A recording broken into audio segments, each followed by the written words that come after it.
Uniclaque. Fala, galera, continuando aqui a brincadeira, se liga só nessa introduçãozinha aqui, ó. Lá eu vou te mostrar, ó. Observemos o vocábulo destacado nas frases abaixo. Não saiu o destaque, mas eu destaco aqui para você, tá? É touro nas duas, tá? Então vamos lá, ó. O touro pastava distante do resto da manada, e aquele lutador é um touro.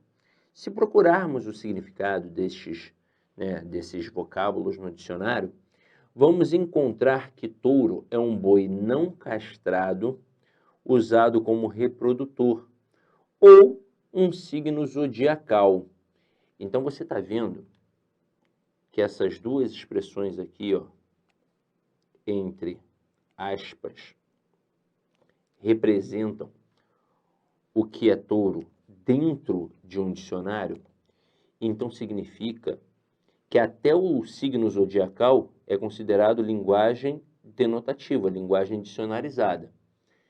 O primeiro desses significados dicionarizados é adequado à primeira frase, mas não encontramos um significado adequado à segunda frase, porque se trata de um sentido não dicionarizado, criado pelo contexto em que a palavra se insere, correspondente a muito forte, sentido também atrelado ao valor cultural do animal touro.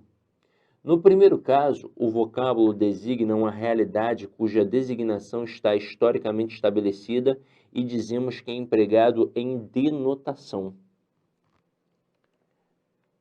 No segundo caso, do sentido momentâneo de um referente, é empregado em conotação, ou seja, em figura de linguagem. O fato é que, na prova, o camarada pode, de um lado, colocar linguagem real, linguagem literal, linguagem denotativa. Do outro lado, ele pode colocar linguagem figurada, linguagem literária e linguagem conotativa. E aí vamos buscar uma memória afetiva. Na época da escola, com certeza a tua professora destacou o D de denotativa, puxou uma setinha e escreveu o dicionário, para dizer que esta palavra era dicionarizada, ou seja, para dizer que aqui nós utilizamos uma palavra dentro do sentido original. Agora, quando você estava na escola e a professora foi falar da expressão conotativa, com certeza ela destacou o C, puxou uma setinha e escreveu o contexto, para mostrar que esta palavra estava sendo empregada num contexto diferente do seu original. Portanto, ela estava sendo utilizada fora do sentido original.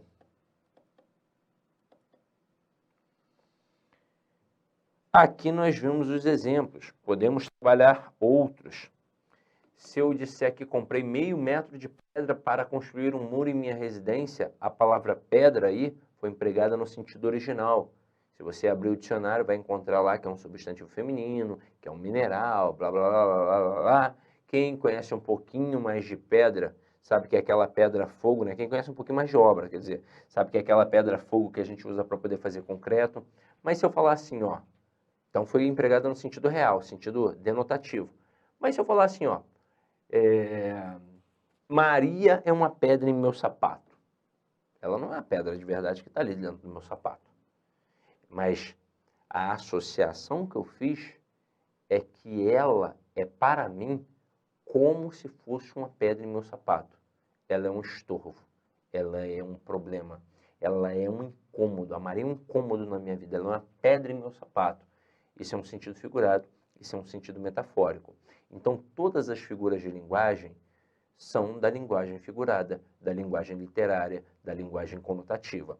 Agora nós vamos ver como rola a distribuição das figuras de linguagem. O que eu vou te mostrar aqui agora, antigamente nem era cobrado não, mas hoje em dia, de vez em quando, um avaliador quer inventar uma moda e os caras cobram. Já caiu questão diferenciando as figuras de linguagem em 4 situações. Primeiro, figura de construção ou de sintaxe. E aqui a gente já esbarra num probleminha. Como assim, Sidoca? Esta primeira aqui só vai conseguir entender de forma natural, tranquila, quem domina minimamente a análise sintática.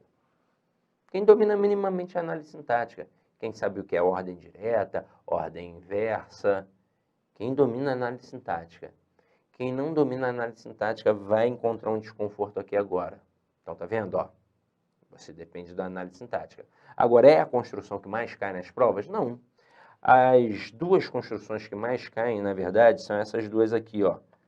As figuras de pensamento e as figuras de palavras. São as que mais caem, tá? Mais caem. E, por fim, nós temos as figuras de harmonia ou sonoras, que caem pouquíssimo também. Quem ganha muito universo aqui, como eu já acabei de dizer, são as figuras de pensamento e as figuras de palavras. Vamos ver uma por uma agora. Vamos começar pelas de construção. E vamos começar exatamente pela elipse. Figura caracterizada pela omissão de um termo que é facilmente subentendido. Quando a omissão ocorre após esse mesmo termo já ter sido enunciado, dizemos que há zeugma, que é uma espécie de elipse. Agora a gente só vai ver outros exemplos variados para poder massificar o nosso conhecimento, tá? Como processo gramatical, a elipse provoca que um referente passe a ser designado por um só dos termos de sua designação, o que pode levar a casos de derivação, ó, imprópria. Como bem aponta aqui o celular, que era o telefone celular. E por que uma derivação imprópria? Muito simples. Quando eu digo telefone celular, nessa expressão, telefone é o substantivo. Celular é o tipo do telefone. Então, está caracterizando aquele telefone. Não é um telefone fixo, é um telefone celular. Então, eu tenho celular como adjetivo caracterizador do telefone. A partir do momento que eu sumo com o telefone e digo o celular, a palavra celular assume basicamente a função de quê? De substantivo. E é o que a gente chama de derivação imprópria. O dente canino, que agora ficou canino. A igreja catedral, que agora ficou a catedral. O microcomputador, que agora a galera fala o micro. Eu não falo micro, eu falo computador e pronto, acabou. Então, tem a ver também com o gosto, né, com a utilização. O documento abaixo-assinado, que agora a galera só fala o abaixo-assinado. A carta circular, que a galera só fala circular. Eu falo a carta. O membro representante, que a galera fala o representante.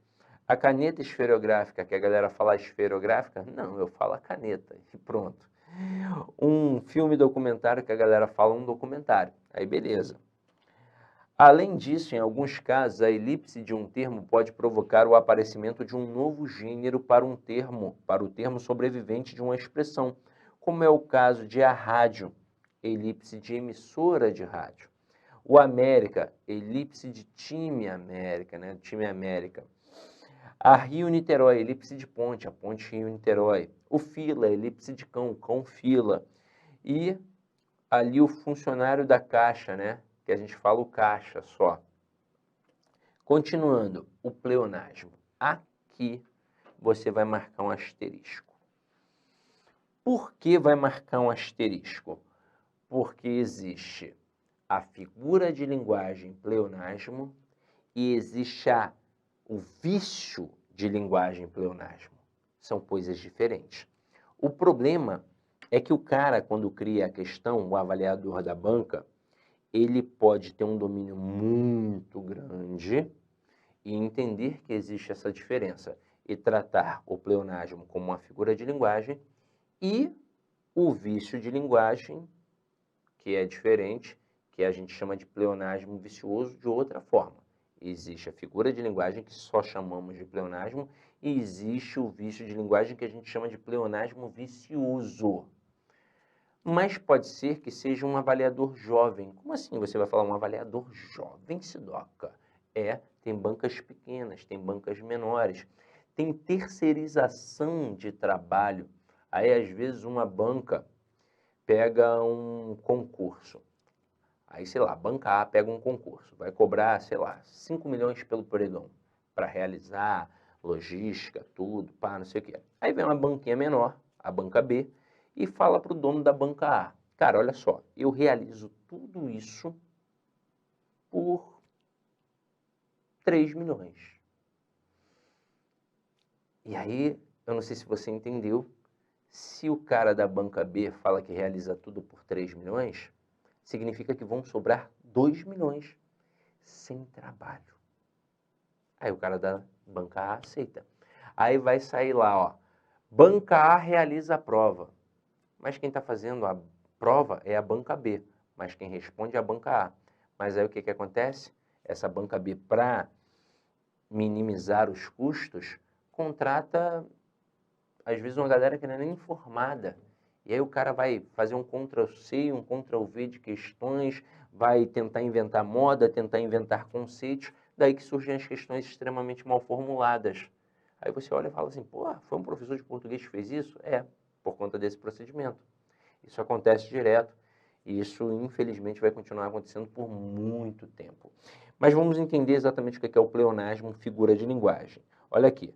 Figura caracterizada pela repetição de um termo na mesma função sintática. Eu vou ampliar isso. A figura pleonasmo é a repetição de um termo ou de uma ideia no intuito de enfatizar. Então veja aqui, ó, as bonecas, eu as dei para as meninas. Veja que aqui eu tenho o verbo dar. E quem dá alguma coisa para alguém. Eu é o sujeito, o verbo é transitivo direto e indireto. E o que eu dei? Eu dei as bonecas, é o objeto direto. Para quem? Para as meninas, é o objeto indireto. Mas perceba que esse as reforça a expressão as bonecas.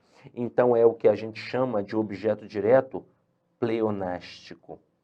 E aí uma outra informação interessante que vai misturar com outros conceitos é sobre a pontuação.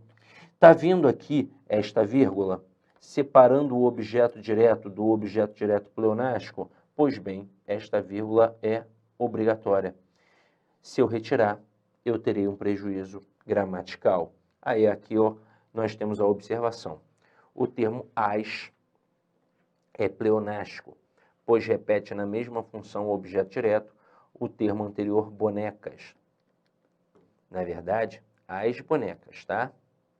Bonecas seria apenas um núcleo deste objeto direto. Também é denominado pleonasmo no caso da repetição do mesmo significado por dois significantes diferentes no mesmo sintagma. E aí tá vendo isso daqui, ó? Descer para baixo, prever antecipadamente, entrar para dentro. Nesse caso, a figura é denominada pleonasmo vicioso. Foi como eu disse a vocês, alguns autores vão encarar isso daqui como figura, de forma indistinta. Outros vão encarar como vício. Para mim, Sidoca, é um vício, mas não importa. Você tem que avaliar a questão. Então, imagina só o cara pedindo assim, ó, dentre as opções abaixo, assinale aquela que apresenta a figura de linguagem pleonasmo. E aí vem o exemplo. Pedro entrou para dentro. Pedro saiu para fora. Pedro subiu para cima. Pedro desceu para baixo. E várias outras repetições desnecessárias, como hemorragia de sangue, elo de ligação e por aí vai. Cara, é isso que você vai marcar se não existir outra repetição. A não ser que exista uma repetição de fato, como o exemplo acima, e ele esteja ali tentando fazer uma pegadinha com o vício de linguagem. Agora, há autores que vão chamar essa repetição desnecessária aqui de vício de linguagem, tá? Aí, continuando aqui, ó, algumas dessas repetições, porém, podem ter valor estilístico e não correspondem a problemas de construção. Assim, ao dizermos eu vi com estes olhos, o autor do enunciado pode estar tentando dar ênfase ao fato de ter visto algo que pode testemunhar com certeza. Assim como já caiu em prova a seguinte frase: Bento Santiago olhou Capitu com olhos de paixão. Olhou com óleo, é para enfatizar a força deste olhar. Então, a gente já matou aqui, né? Agora, em prova, o camarada gosta de brincar com o pleonasmo e com o anacoluto. Com anacoluto. E o que é o anacoluto? Ó, figura caracterizada pela interrupção de uma frase de tal modo que um termo fica sem função sintática. É como se fosse um papo de bêbado. Isso mesmo. O camarada está falando aqui uma parada, dá um apagão na cabeça dele e aí ele volta a falar sobre uma outra coisa que não tem nada a ver com aquilo que ele estava dizendo antes. Isto é um anacoluto. Só que os avaliadores são muito mais espertos. Então veja aqui, ó. As meninas é impossível entregar-lhes os prêmios. Veja bem, nesse contexto, quem entrega, entrega alguma coisa a alguém. Entrega o quê? Os prêmios, objeto direto. A quem? As meninas. Deveria ser o objeto indireto. E este lhes deveria ser um objeto indireto pleonástico. O problema é que esse as meninas, para ser objeto indireto, deveria ter o acento grave indicativo do fenômeno da crase. E não veio. Então, na verdade, essa expressão as meninas ficou aqui, ó, solta, sem conexão com o resto da frase. Então, veja aqui a nossa observação. Nesse caso, o termo sublinhado, as meninas, não se encaixa sintaticamente na frase seguinte, daí ser considerado um anacoluto. Se o termo sublinhado estivesse grafado com acento grave, as meninas, teríamos um pleonasmo no elemento lhes. Então aí, as meninas com crase seria sintaticamente um objeto indireto e o lhes seria um objeto indireto pleonástico. Tá vendo como é que o camarada brinca com pleonasmo e anacoluto? É dessa forma aqui. Agora, hipérbato. O que é hipérbato? É uma inversão sintática. Só que eu vou explicar isso daqui de uma forma mais clara, tá? Porque às vezes eu acho que não fica claro, nem no material, nem na gramática. Quando a gente pensa em inversão sintática, é uma inversão daquilo que a gente chama de ordem direta na língua portuguesa. E a ordem direta é sujeito, verbo e complemento.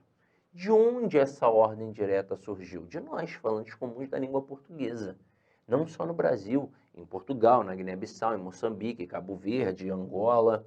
Onde se fala a língua portuguesa, a estrutura mais importante é a estrutura do sistema SVC. Eu não sabia nem flexionar o verbo direito ainda e dizia, eu sabo isso. Ou seja, eu coloco primeiro o sujeito, depois o verbo, depois o complemento, para facilitar a compreensão do outro e também a organização do meu pensamento. Porque é para isso que serve a linguagem, para organizar o meu pensamento. Depois eu falo, mas serve para a organização do meu pensamento. E aí, quando a gente mexe nisso, a gente tem uma ordem indireta. Quando esta mexida é muito forte, é uma inversão assim violenta, pode inclusive confundir a compreensão do texto que está ali. Então não é uma simples inversão. Imagina só, eu coloco o sujeito, um verbo, um objeto direto e uma adjunta adverbial de lugar. Exemplo, Sidney comprou um carro... Aliás, não, vou botar um outro exemplo. Sidney comeu uma torta na cozinha. Né? Já que eu tinha falado de adjunta adverbial de lugar, eu formulei. Então, ó, Sidney comeu uma torta na cozinha. Aí eu pego esse na cozinha e jogo para frente. Na cozinha, Sidney comeu uma torta. Isso seria suficiente para definir um hipérbato? Não. Não, porque caramba, onde é que isso comprometeu a compreensão? De forma alguma. Agora, o hipérbato de verdade, ele é uma inversão violenta, a tal ponto que chega a confundir a compreensão. Nós temos hipérbatos diversos dentro do nosso hino nacional. Coisa até que é cobrada direto em prova. Vira e mexe alguém, vou colocar isso daqui. Quando eles colocam, ouviram do Ipiranga as margens plácidas.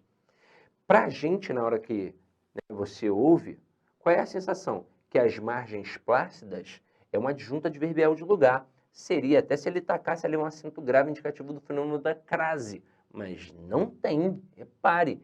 Então, as margens plácidas é o sujeito. E isso vira e mexe, cai numa prova. Então, eu até brinco com os meus alunos e digo que o hipérbato é o jeito de falar do mestre Yoda. O mestre Yoda não fala diferentão, ele não fica invertendo. Então, veja aqui o exemplo. Os bons que nos trazem boas novas ventos. Houve uma inversão aqui. Houve um hipérbato.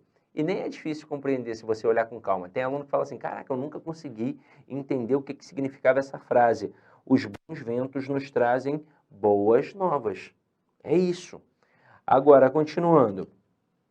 Assíndeto e polissíndeto. Isso é fácil.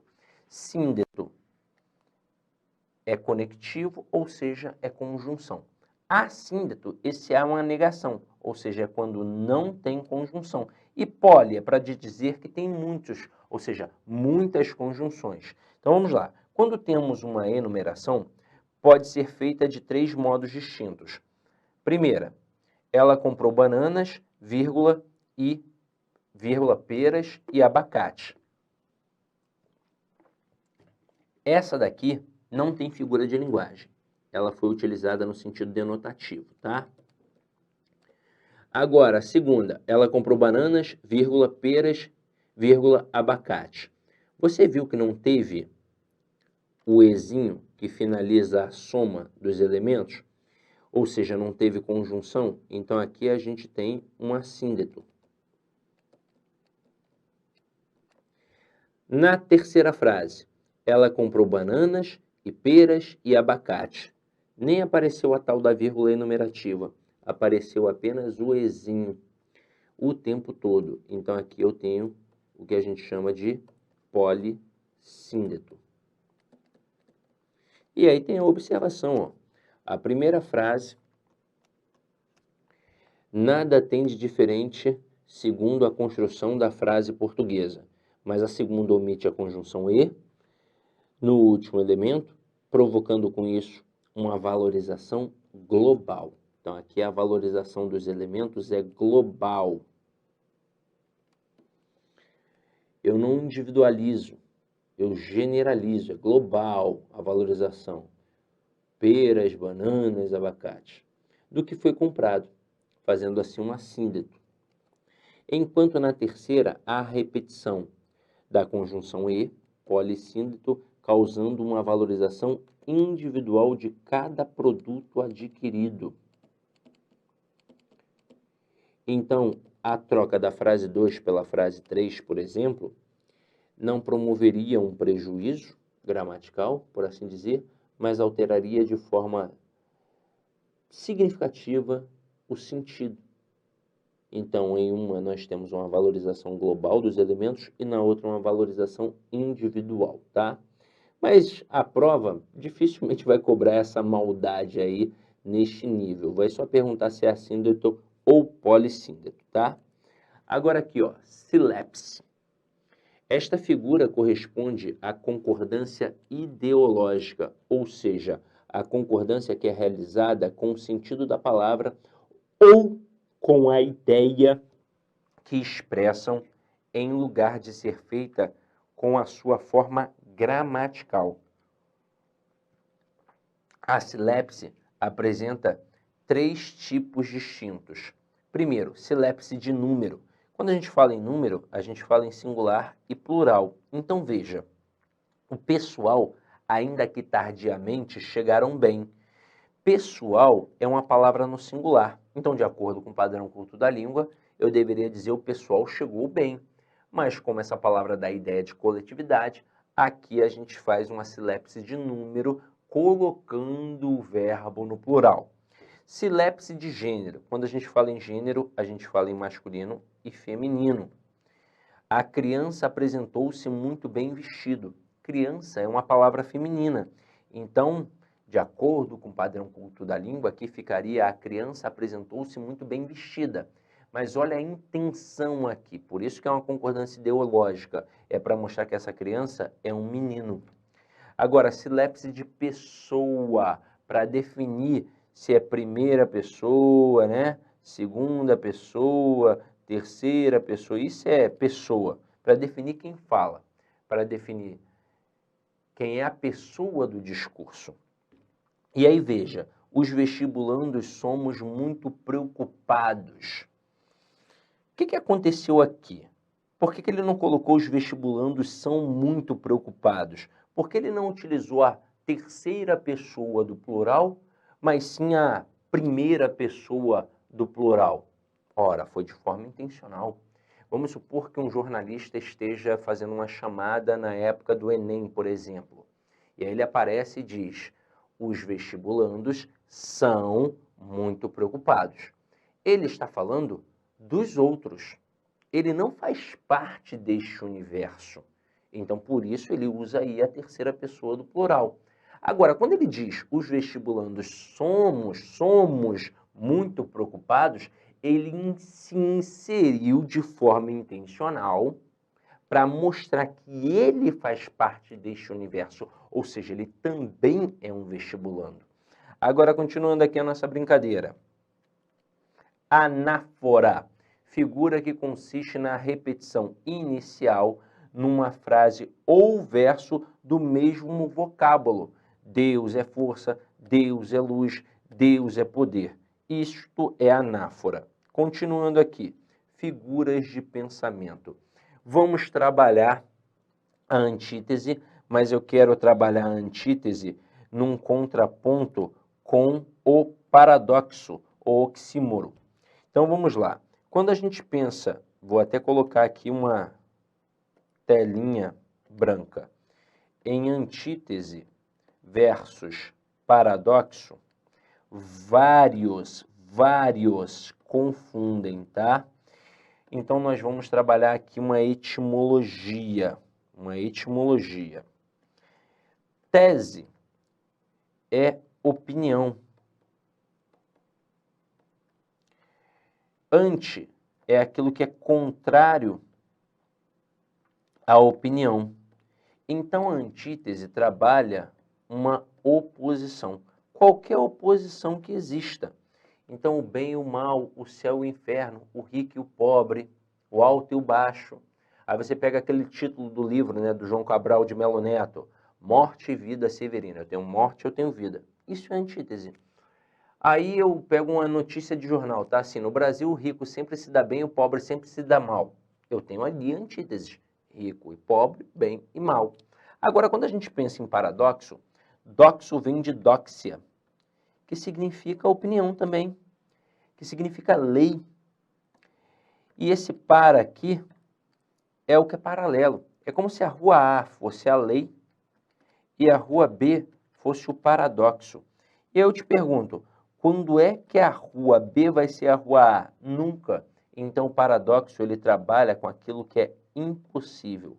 O impossível define o paradoxo. Vou te dar aqui dois exemplos simples. A musiquinha do Sítio do Pica-Pau Amarelo. Bananada de goiaba, goiabada de marmelo, Sítio do Pica-Pau Amarelo. Bananada de quê, gente? De banana.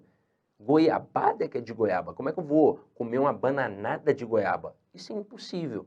E aí tem, por exemplo, o soneto do Camões, que é muito utilizado aí em tudo quanto é prova, e foi utilizado na música do Renato Russo, no Monte Castelo, quando ele coloca amor é fogo que arde sem se ver, ferida que dói não se sente, é um contentamento descontente, por aí vai. Pensa comigo, dor que dói não se sente. Como é que pode estar doendo e eu não estou sentindo? Isso é impossível. Isso, portanto, é um paradoxo. Então, aqui a gente definiu bem a diferença entre antítese e paradoxo. Então, vamos lá, ó. Já matei o que é antítese, e o que é paradoxo, tá? Depois a gente vai dar uma olhada aqui nos exemplos, mas eu vou dar uma finalizada aqui no bloco para a gente não se estender muito. Daqui a pouco a gente volta para massificar esses conceitos, tá? Beijão, tchau, tchau. Clique-claque.